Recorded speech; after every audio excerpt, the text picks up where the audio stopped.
Because remember, Donald Trump is a bully, and what he likes is to punch down, whether he is punching at Canada and Mexico and Denmark rather than going after Russia and China, or going after, a tiny foreign aid agency. So I think that's part of it.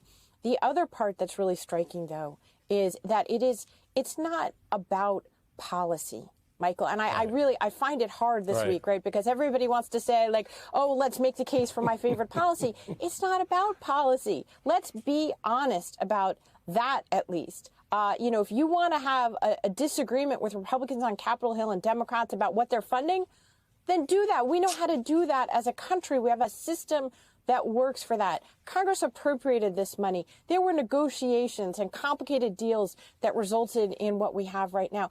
Elon Musk is taking a hatchet to the federal government and hoping that he can do as much damage as possible before the courts catch up with him. So let's just be honest about that's what's happening here.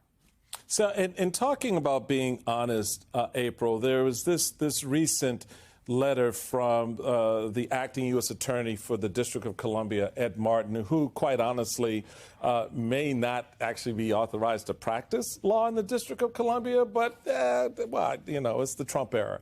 In this letter, he notes that, thank you for the referral of individuals and networks who appear to be stealing government property and or threatening employees. If people are discovered to have broken the law or even acted simply unethically, we will investigate them and we will, quote, chase them to the end of the earth to hold them accountable. This is a prosecutor, D.C. prosecutor, chasing people to the end of the earth.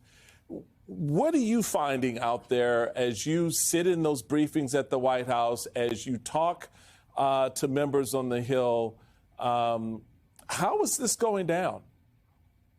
And also talking to those who are in the Republican Party as well, how it's going down, what many who are working with DOJ are hoping for and relying on are for those who are in these agencies and in these departments to rat on their fellow colleagues. And that's what they're doing in an effort to thin out what they consider the waste. An active thinning. This isn't an audit. This is an active thinning of government in this moment.